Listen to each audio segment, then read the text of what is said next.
So, in the previous class, we have talked about sleep system, means dislocation motion and sleep system, isn't it?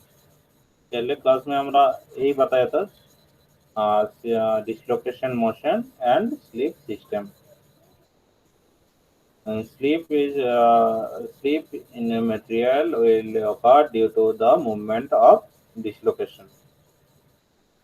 Okay, and this sleep occurs along only the closed back planes. And closed back plane कैसे calculate करूँगा? That I have also told. Means discussed in the previous class. Okay. These are the sleep system for FCC, BCC, and ACP metals. In the case of FCC metals, the sleep systems are means preferred sleep systems are four. Means actually closed back planes. Closed back planes in case of FCC are four. Four. There are actually four types of closed back planes in case of FCC. These closed back planes are nothing but 110 111 planes. Okay, and each planes have a three directions. So total 4 multiplied 3 means 12 sleep system in case of FCC metals. In case of BCC metals, there are 6 closed back planes. The closed back planes are nothing but this is the closed back plane. Okay. In case of BCC structure, this is the closed back plane. And there are actually these 6 types of closed back planes. Means family of closed back planes are 6. And each closed back planes have two directions. So 6 multiplied 2 means 12 sleep systems in case of BCC crystal structure. In case of FCC crystal structure, the sleep plane is nothing but a basal plane of the hexagonal plate structure. Okay, means this basal plane is a highest packing density. Okay, and these basal planes are of only one type, and each basal planes have three directions. So, more total three, three sleep systems. So just notice here, in case of FCC, there are 12 sleep systems. Okay, so in this case, the sleep systems are more, and uh, all the planes, means all these four planes are highly closed packed. Means, in the previous class, I have calculated that these planes have 0.9 means 90% packing density. Okay, compared to this BCC structure.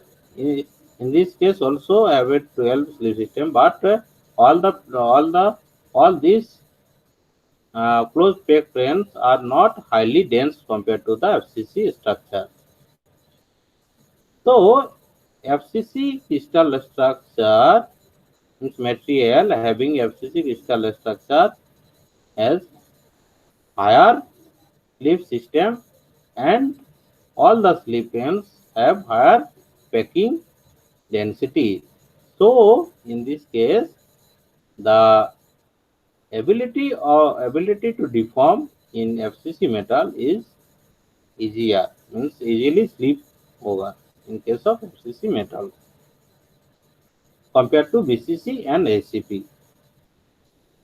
So, easily deform hoga means the ductility of FCC metal is higher compared to the BCC, compared to the ACP structure. In case of ACP structure, the ductility is low, but the strength is higher. In case of ACP structure, strength is more rare. In this case, the sigma is less, but ductility is high. Here the sigma is moderate. Okay. So these are the summary actually of the slip system. So in case of FCC crystal structure, the plane is slip planes. The family of slip planes are 111, and direction is 110, and total 12 slip system. In case of BCC structure, there are different closed space planes 110, 211, 321, and each family of 110 planes have 111 direction, two directions, actually six type of these planes, and two the directions, so multiply 12. This multiplied to becomes 12. So in this case also 12 slip system. So this is actually the summary of the slip system of FCC, VCC, and SCP crystal structure or metals.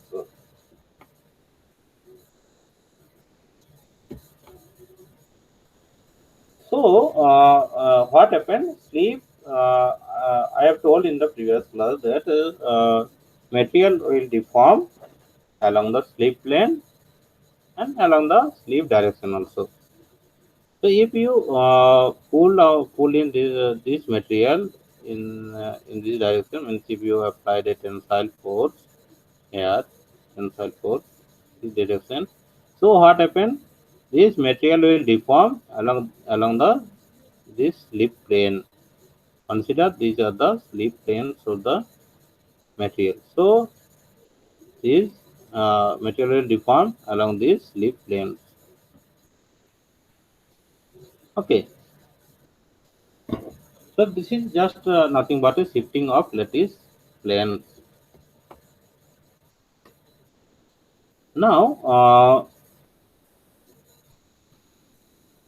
now if you take the cross section of the of this round word.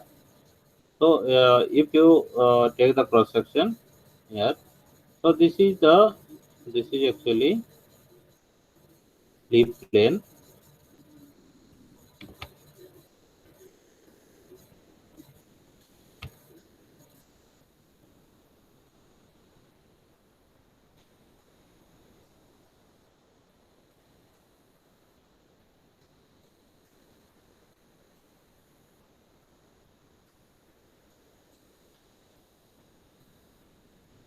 So this is actually slip plane.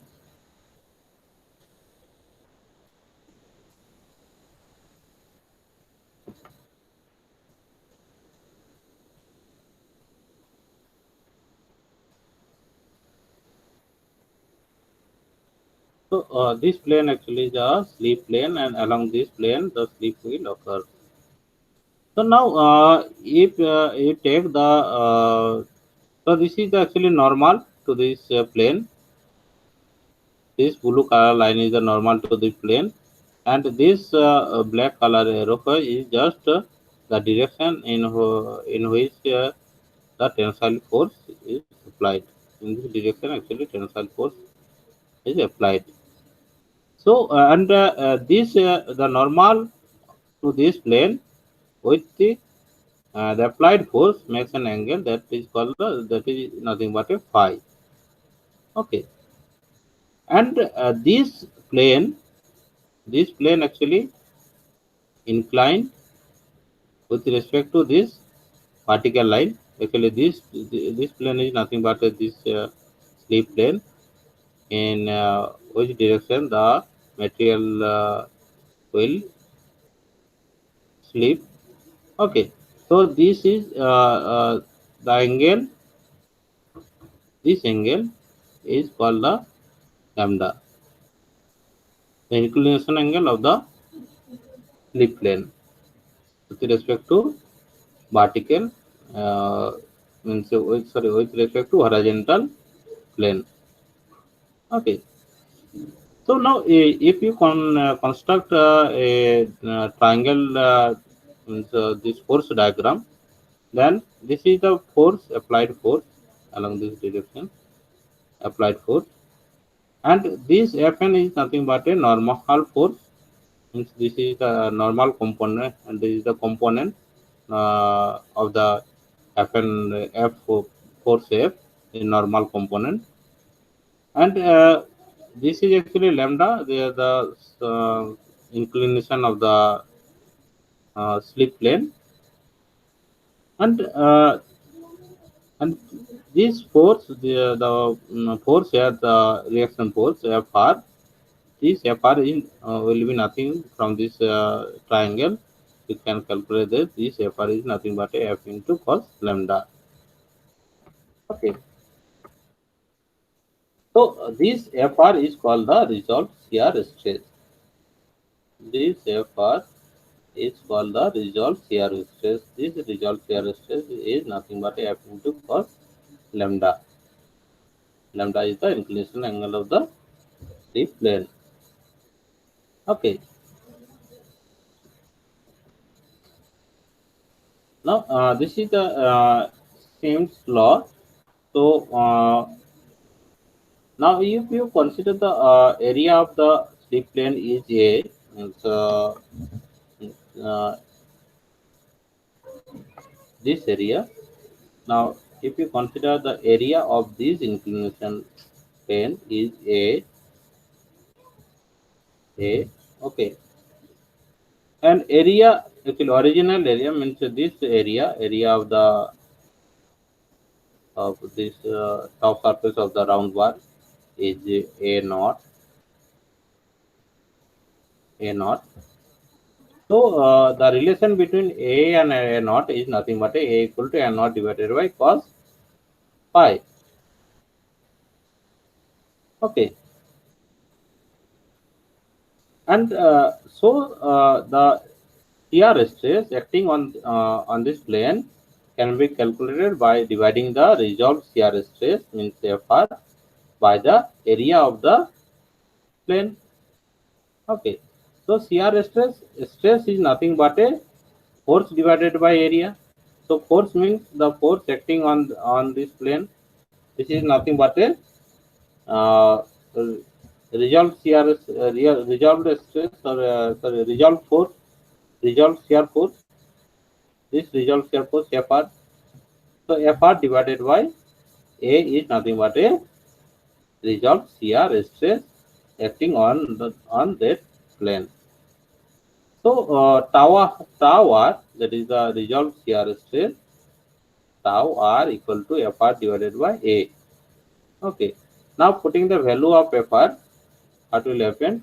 This tau r, putting the value of Fr and A, this tau r will become tau r equal to sigma into cos phi divided by cos lambda. Sigma, why the sigma here comes? Sigma means nothing but the stress. So if you put the value of A, so A means A naught divided by cos phi. So cos this the denominator value in cos phi will come out to the uh, to this denominator value.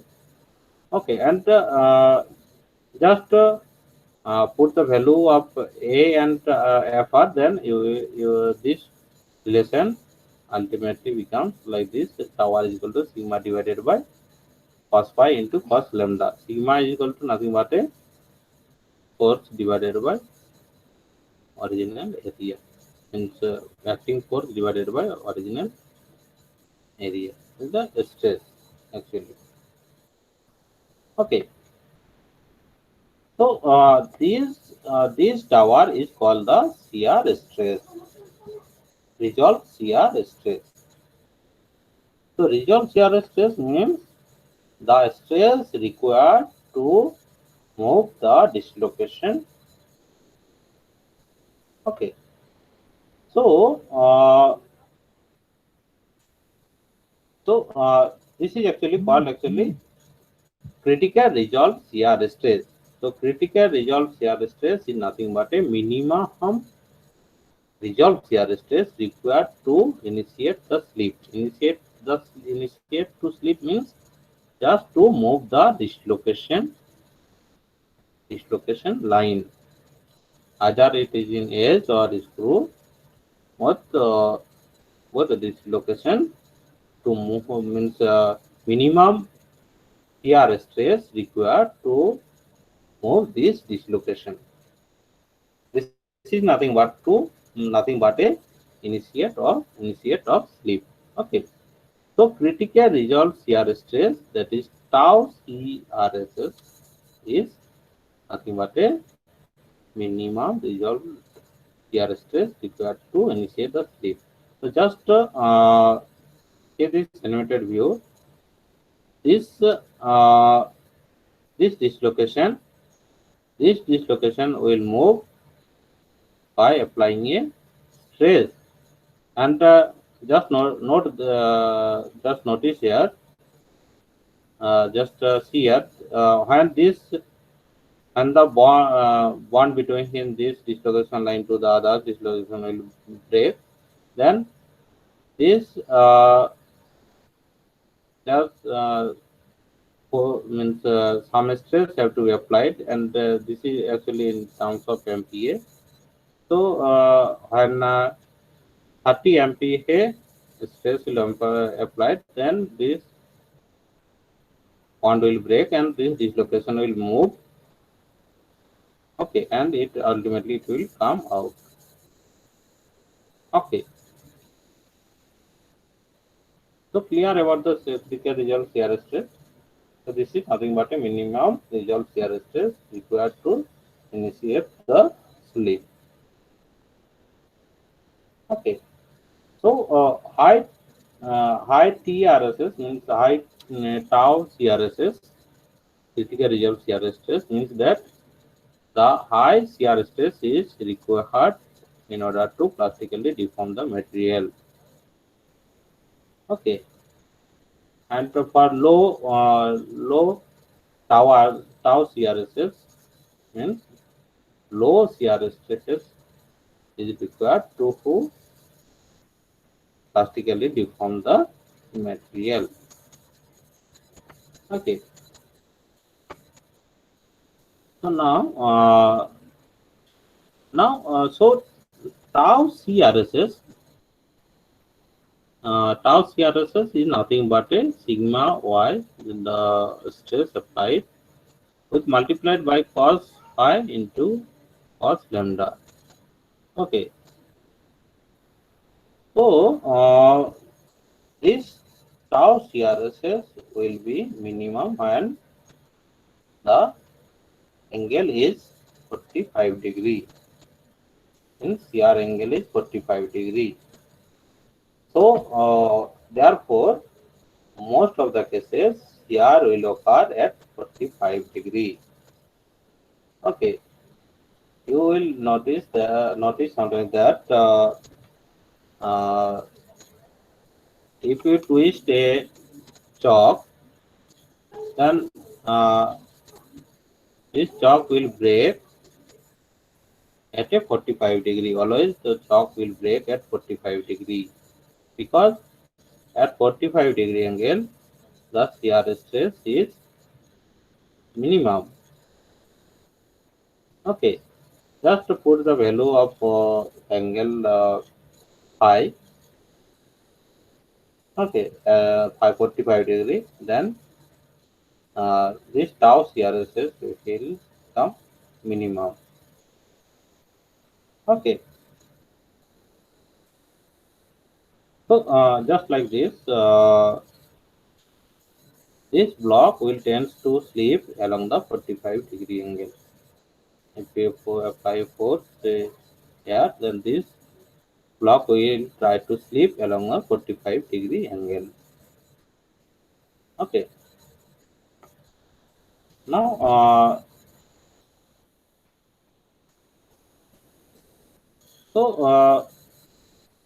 the critical resolve shear stress have covered. Now second part is strengthening mechanism. So in the previous class, I've told that uh, Deformation of a material occurs due to nothing but a movement of dislocation. Even not only one dislocation, movement of large number of dislocations.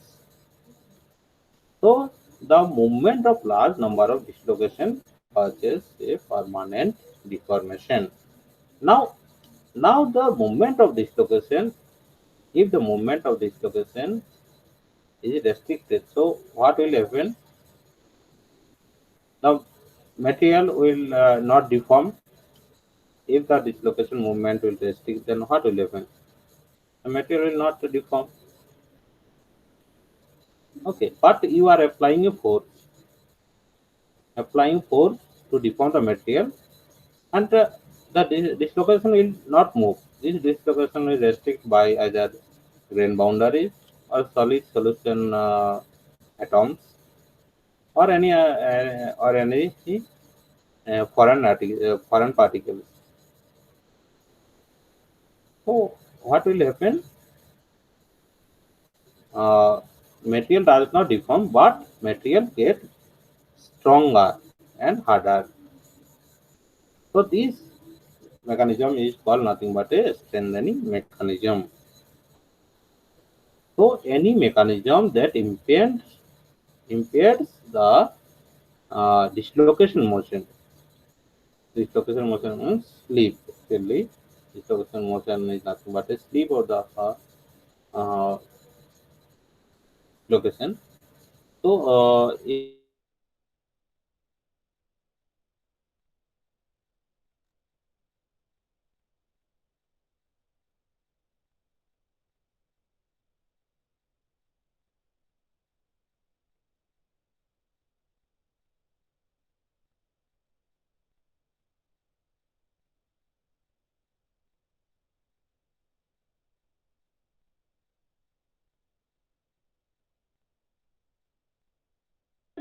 Hello sir.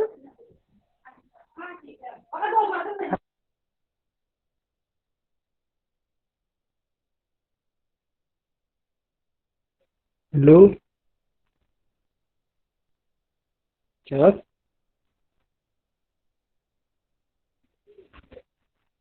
क्या?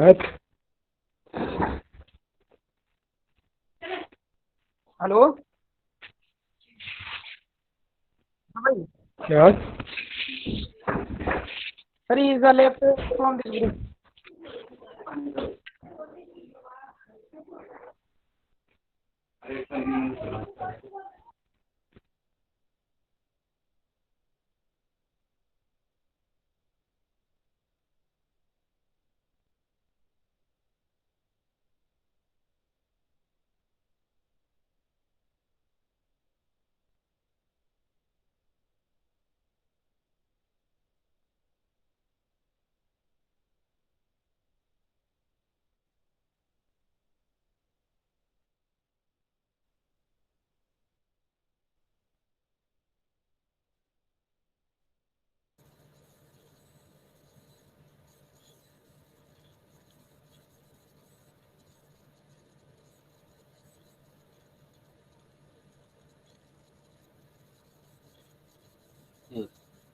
and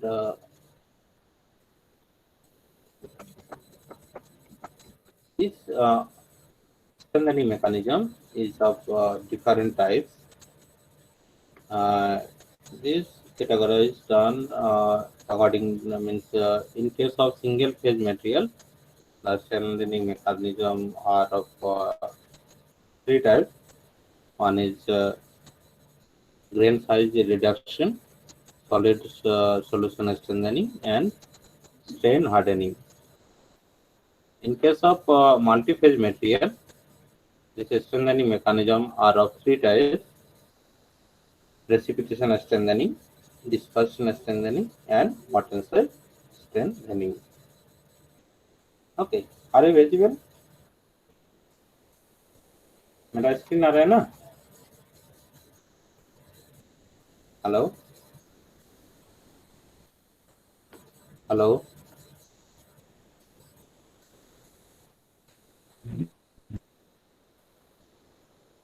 hello clear आ रही sir आवाज।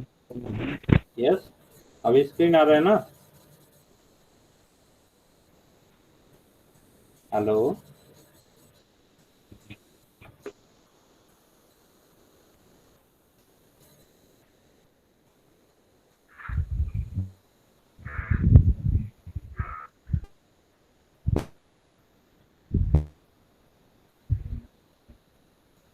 Okay.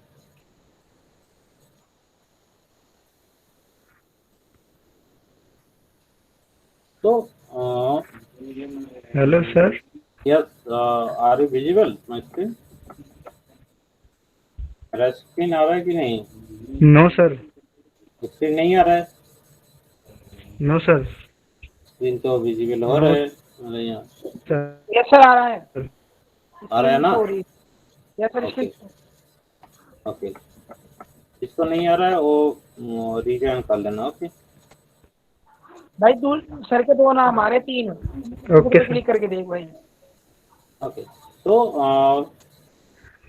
this extending mechanism are of different types. Now we only discuss on just off your microphone. Yes, off your microphone. So we only discuss on just single phase materials. Means we only discuss grain size reduction, solid solution extending, and strain hardening mechanism.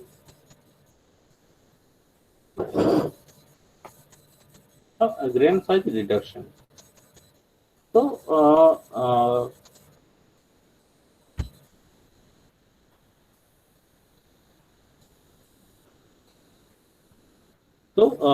just look here. This is the positive dislocation here. On type of positive dislocation.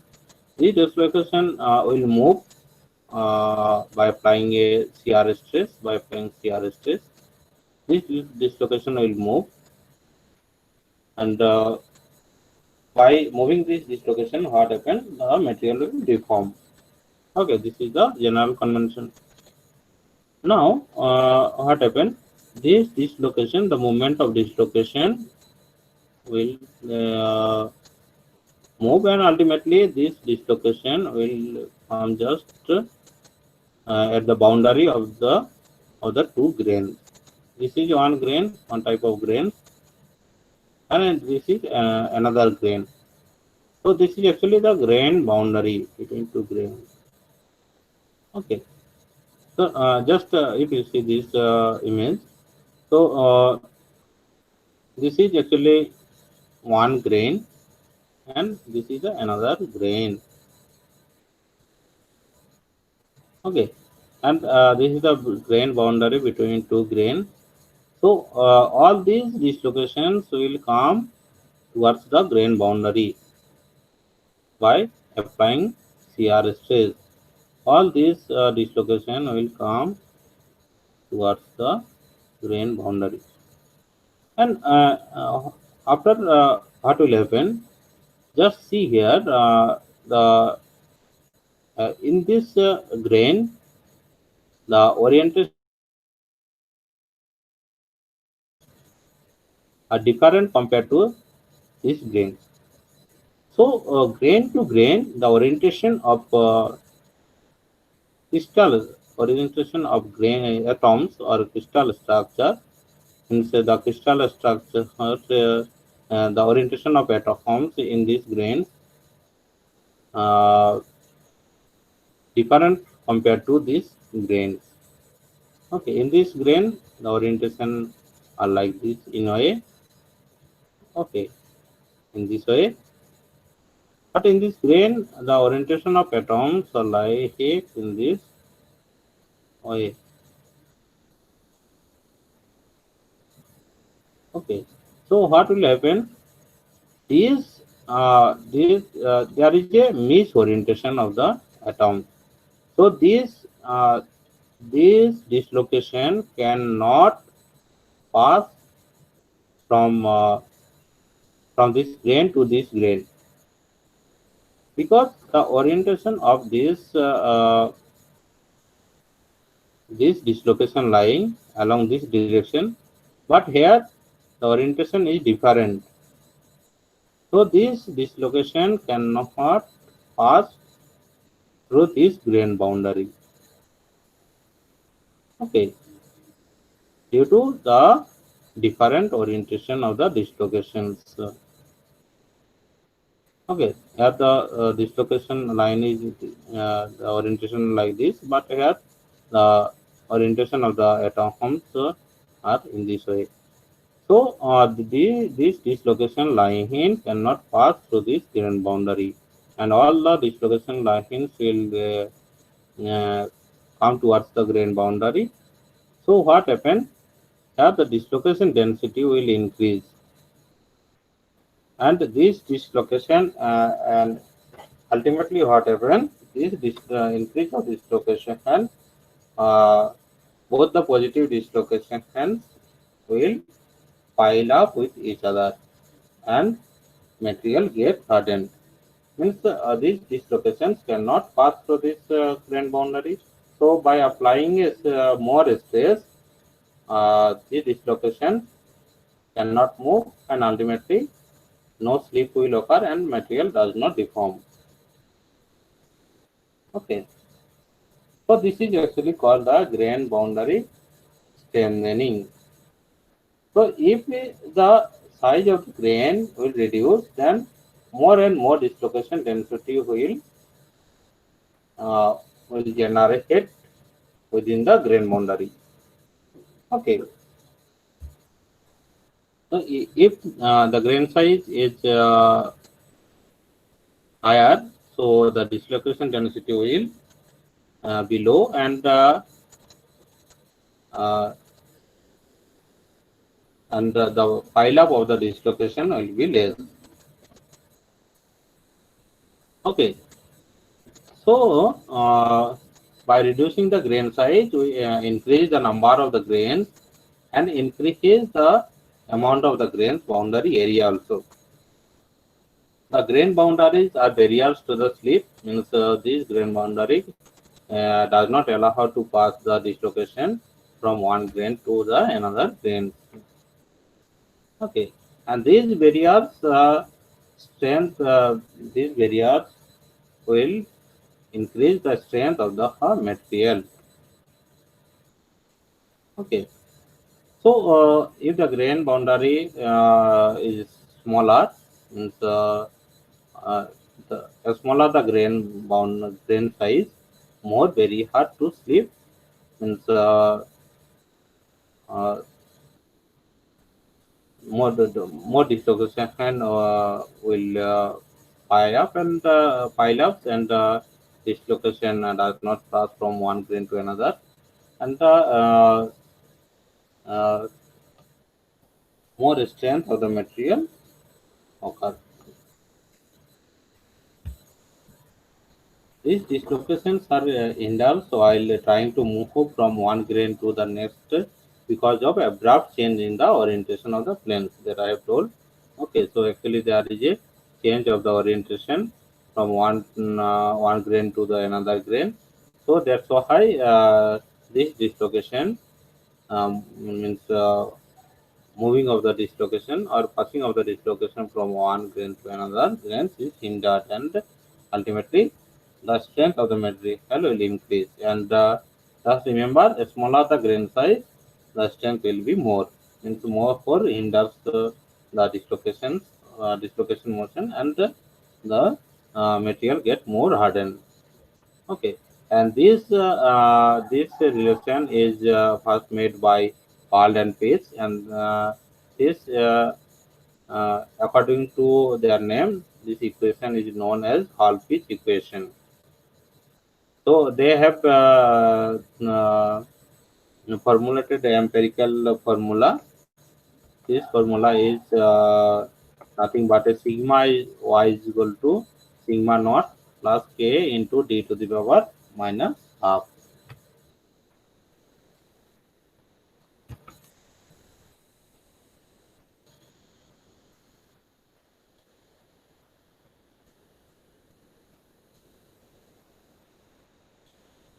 D to the power minus half. So this is a empirical formula developed by Hall and Pace, and according to their name, this formula is known as Hall-Pace equation. So here sigma y, that is nothing but a stress, yield stress. So yield stress is nothing but a sigma naught plus k. K is the constant divided by root over of d. So if the value of d will increase, so this is actually the denominator value.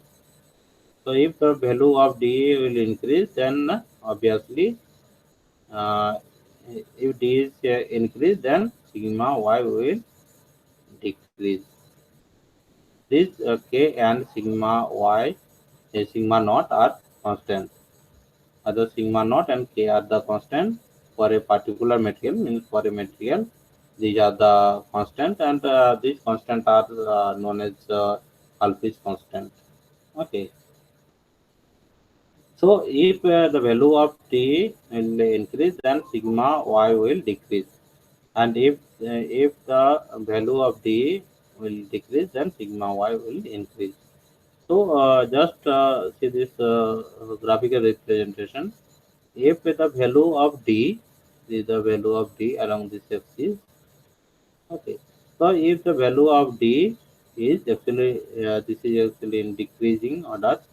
And so first value is 10 to the power minus 1, and other 5 into 10 to the power minus 3. So decreasing order, if the value of d is decreasing, so what happened? That means that d to the power minus half, the value of d to the power minus half actually increasing in this direction, as the d to the power minus half is 4 to 16. So this is the value of d to the power minus half increasing, means this value means d to the power minus half means 1 divided by this value is increasing. So what happened? This sigma y will increase. Okay, so this is the empirical formula, means Hall-Fish. This is called the Hall-Fish equation. So so when the grain, this d actually called the average grain diameter. So if average grain diameter is decreased along this direction, the d is decreased. So what happens? The yield strength will increase. Okay, yield strength will increase, or the material of the yield strength will increase. Okay. Another strengthening mechanism is solid solution strengthening. So solid solution strengthening means your interstitial or substitutional one foreign atoms occupy at the interstitial or substitution position. So if there is any foreign particles or another particle, so what happens? The this dislocation line, this is the dislocation line. This dislocation line cannot move further. Here, these foreign particles will handle this the movement of the dislocation, and here a strain field will generate. So like this, uh, in this cases, so this is the dislocation line. So what happened in the apart part, a compressive strain field will generate, and in the bottom part of this dislocation line, okay, tension field will generate. Now, if there is a foreign particle or at the interstitial or substitution position, so what happens? The movement of this dislocation will hinder. Okay. So impurity tends to diffuse and segregate around the dislocation core. to find the atomic sites that suit their radii. This reduces the overall strain energy and enhances the dislocation. So now, actually, there is two cases. If the foreign particle, the size of the foreign particle is small compared to the host particle, means this is the size of the host particle. Uh, this is the size of the host particle, and this particle is the foreign particle. So, if the size of the foreign particle is smaller compared to the host particle, means the parent particle, then what will happen? A compressive field or a compressive force, a compressive strain field will generate. Okay. So,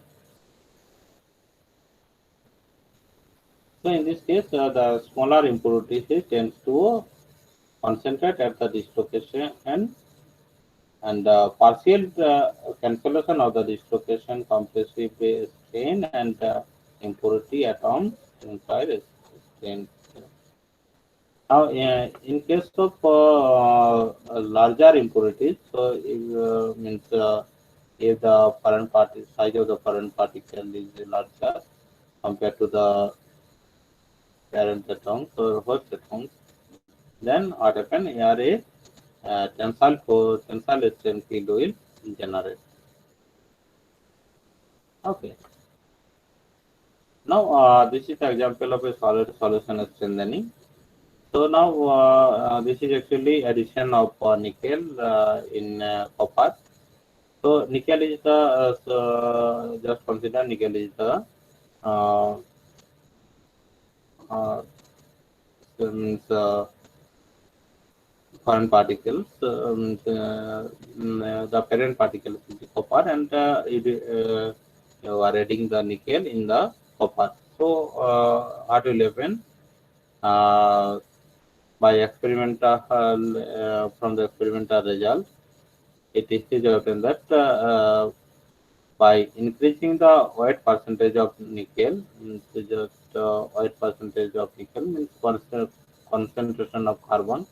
Increasing of weight percentage of nickel means just the increasing the concentration of the carbon. That is the solution means uh, this carbon atoms will acquire the substitutional or interstitial position. So if this the concentration of the carbon increases, then what happens? The tensile strength of copper nickel alloy will increase. Okay. So not only tensile strength, yield strength also increases. So this yield strength will increase by increase of weight percentage of nickel. Weight percentage of nickel means just increasing the concentration of carbon. Okay. So by increasing the concentration of carbon foreign atoms in substitutional interstitial position, then what happens? The material will strengthen, and this strengthening mechanism is called the solid solution strengthening. Okay.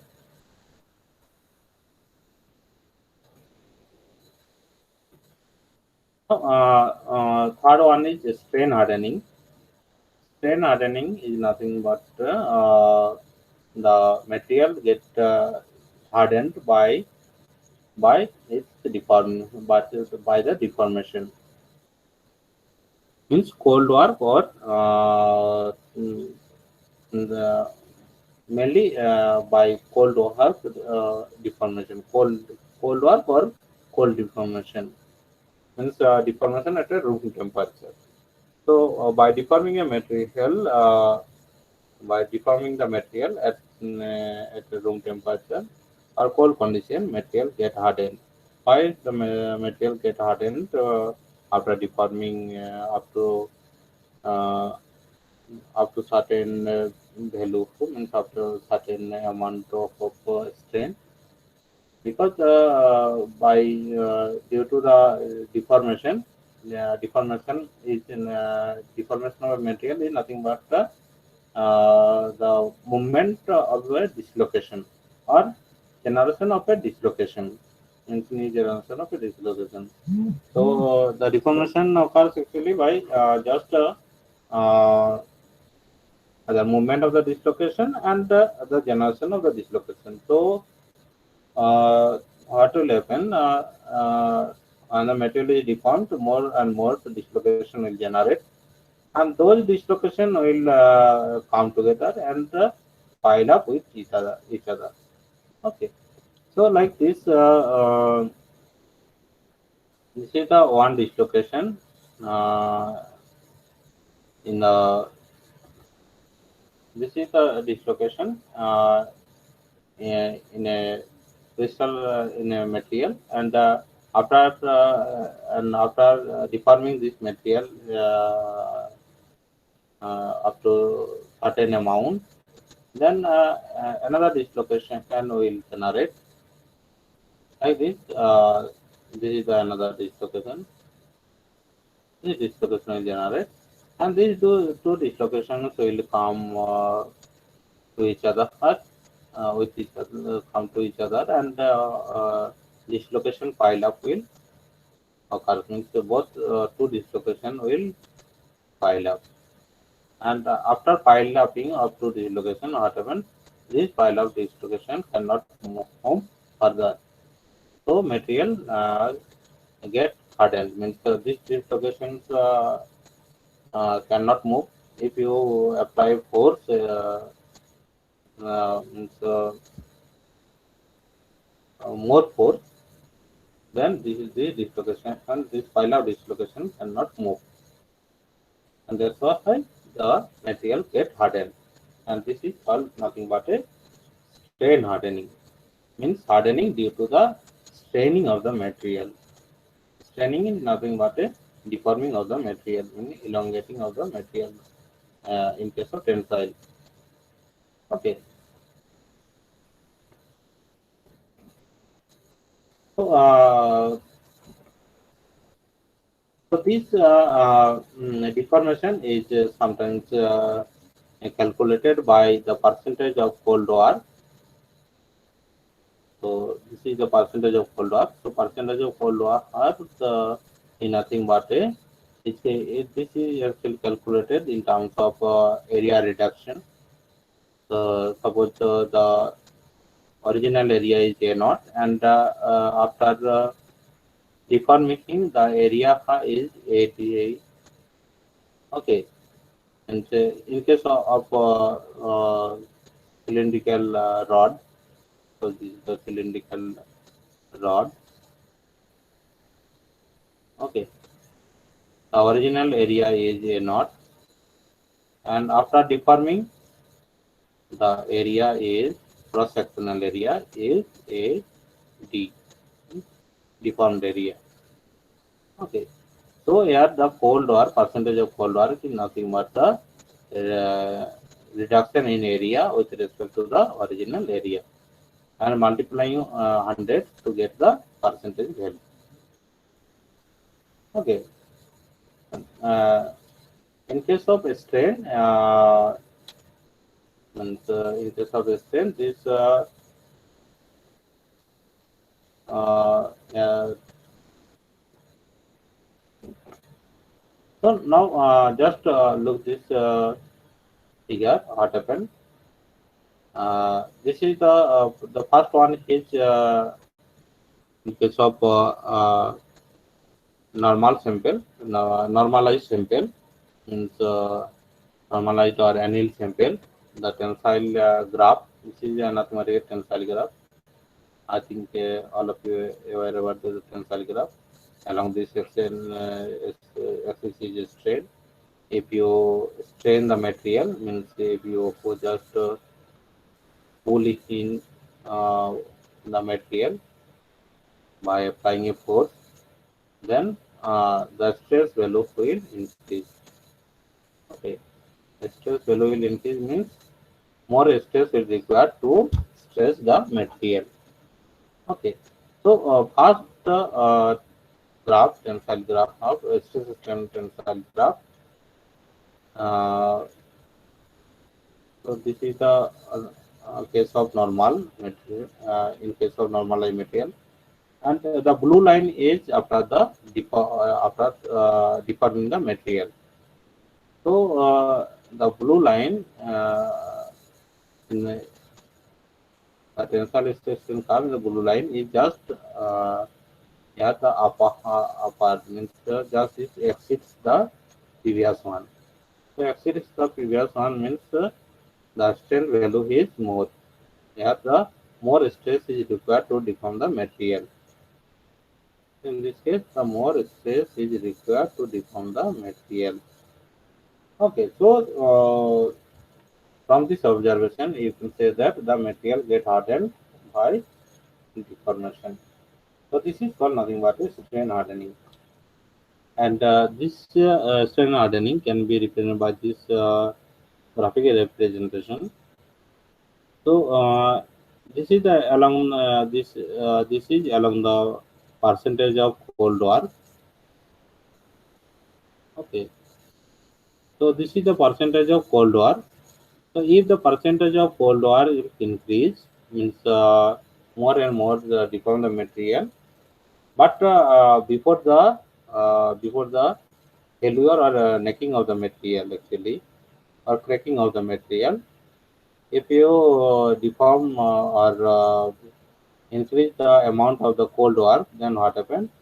The stress value will increase. This is the this axis y axis is nothing but a stress value. This stress value will increase. So in this this is the case for the first one where the percentage of cold work is low. This is the first one. Yes, this is the second one. In this case, the percentage cold work is more compared to the second one, and in this case, the stress value the more compared to the this is the first one. And then the third one in this case, again more stress value is required compared to the first and the second one, and so and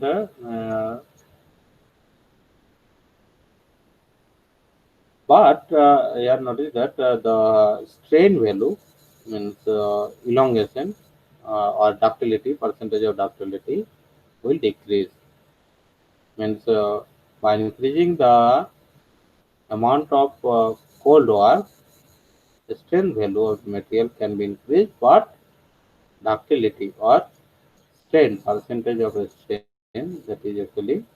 uh, that is actually nothing but a ductility of the material is decreased.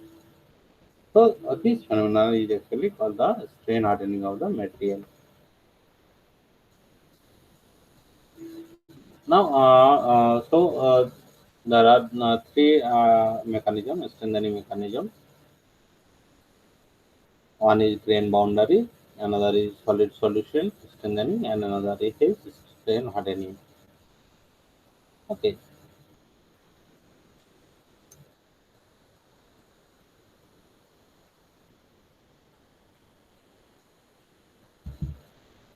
So next part is recovery, recrystallization, and grain growth. So I think time is over. So